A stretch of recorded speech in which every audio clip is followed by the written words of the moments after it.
Assalamualaikum warahmatullahi wabarakatuh. Waalaikumsalam warahmatullahi wabarakatuh. Jadi di sini kami akan mempresentasikan tugas besar mata kuliah Oceanografi Fisika yang beranggotakan kami berdua, yaitu saya, Edi Wiatumulya YCK dengan NIM 1193075, dengan teman saya, Subangkit Wicaksono dengan NIM 1193013. Di tugas besar Oceanografi Fisika ini, kami menjelaskan mengenai El Nino dan La Nina. Yang pertama-tama akan disampaikan oleh Subangkit Wicaksono. Terima kasih Saudara Edo yang telah memberikan waktunya. Selanjutnya saya bakal menjelaskan tentang El Nino dan La Nina. Apa sih El Nino dan La Nina tersebut gitu.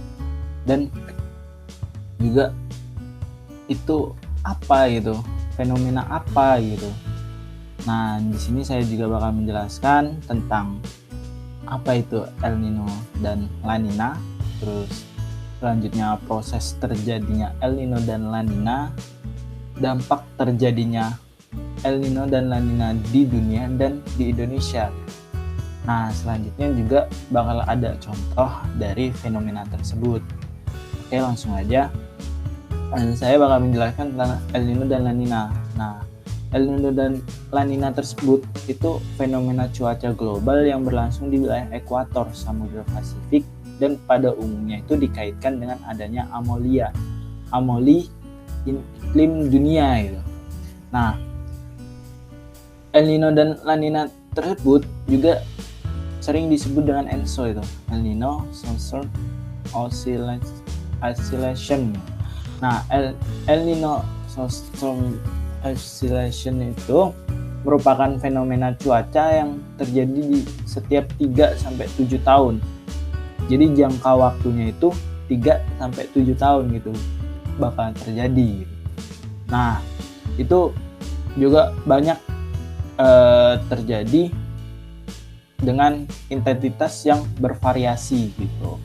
Jadi terjadinya El Nino dan La Nina itu menyebar gitu di seluruh dunia ada gitu. Karena pergerakan dari angin tersebut gitu. Nah, faktor yang menyebabkan terjadinya El Nino dan La Nina, yaitu karena adanya amoli suhu yang mencolok di perairan Samudra Pasifik.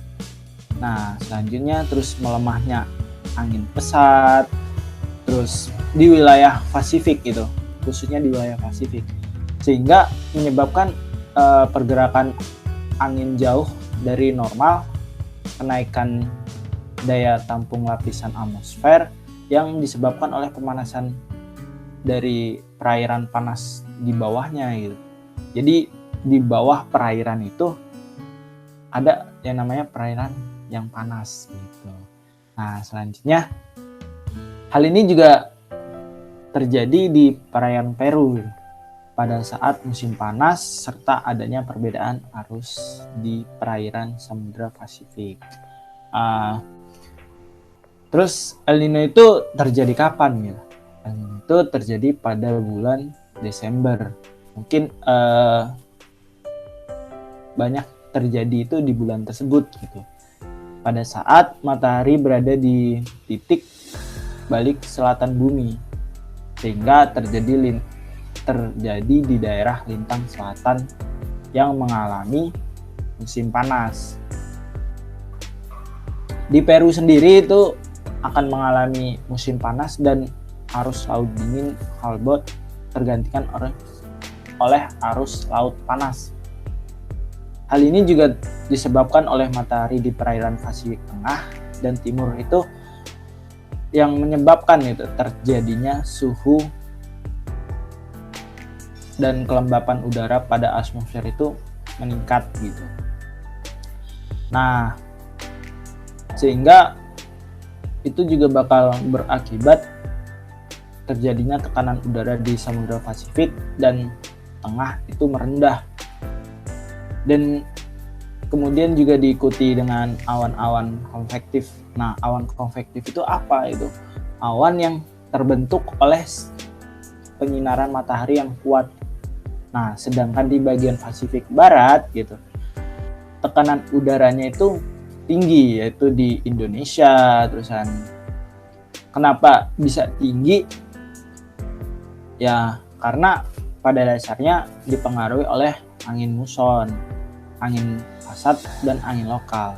Akan tetapi, pada angin muson ini terjadi lebih kuat di daratan Asia gitu, sehingga menyebabkan sulitnya terjadinya awan, terbentuknya awan gitu. Nah, sifat dari udara yang bergerak dari tekanan udara tinggi ke rendah itu menyebabkan udara di Pasifik Barat bergerak ke Pasifik Tengah dan Timur.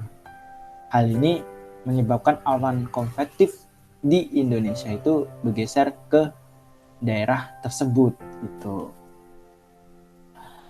Selanjutnya, kebalikan dari El Nino, La Nina tersebut itu terjadi saat permukaan laut di Pasifik Tengah dan Timur itu suhunya lebih rendah dari biasanya dan terjadi pada waktu-waktu tertentu. Jadi kalau El Nino itu tidak bisa ditentukan waktunya.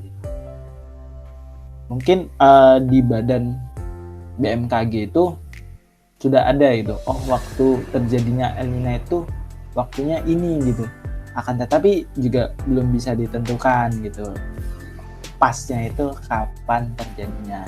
Karena di BMKG itu sendiri itu hanya perkiraan-perkiraan saja gitu. Banyak perkiraan, terus terjadinya La Nina itu ini bakal terjadi pada hari kapan, pada waktunya kapan gitu.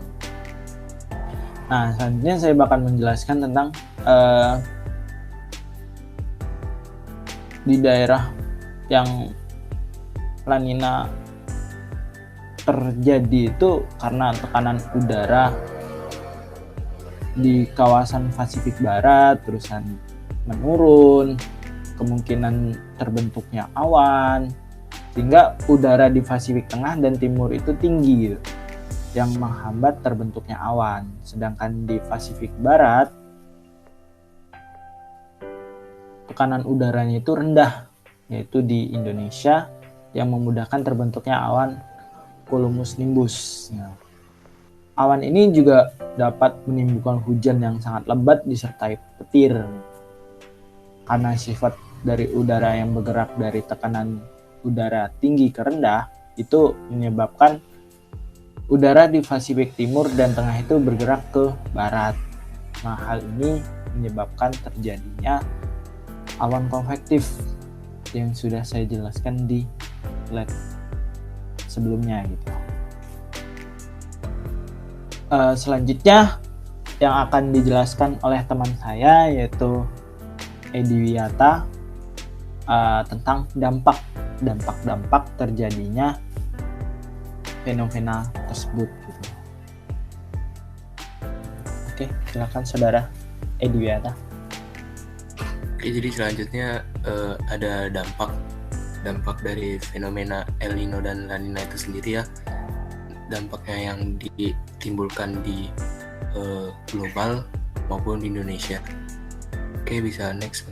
Nah, untuk dampak fenomena di dunia itu, El Nino itu membuat sebagian wilayah benua Asia seperti Indonesia dan sebagian wilayah benua Australia akan mengalami kemarau yang panjang.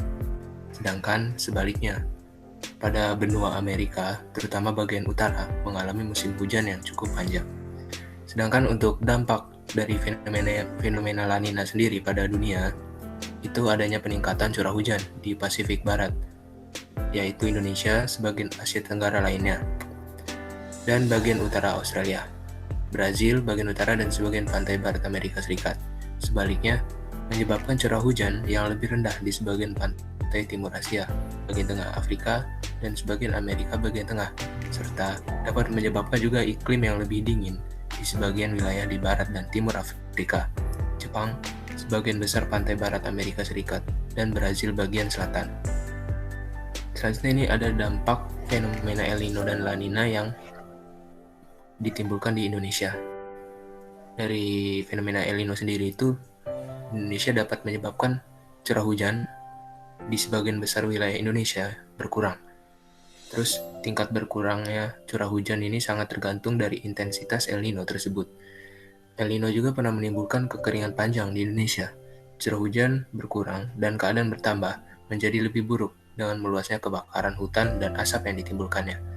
Selanjutnya ada di La Nina, fenomena La Nina untuk Indonesia. Itu berpengaruh terhadap permasalahan-permasalahan kesehatan yang sering dengan tingginya potensi bencana alam seperti banjir dan tanah longsor.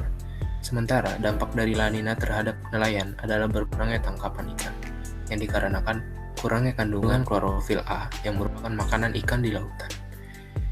Dan dampaknya bagi petani adalah ada yang negatif dan ada yang positif. Negatifnya adalah banjir yang mengancam persawahan dan kebun, dan positifnya adalah kondisi pengairan pada lahan pertanian akan tetap basah dikarenakan hujan akan tetap turun meskipun pada musim kemarau. Nah, selanjutnya itu ada contoh El Nino dan La Nina yang ada di Indonesia.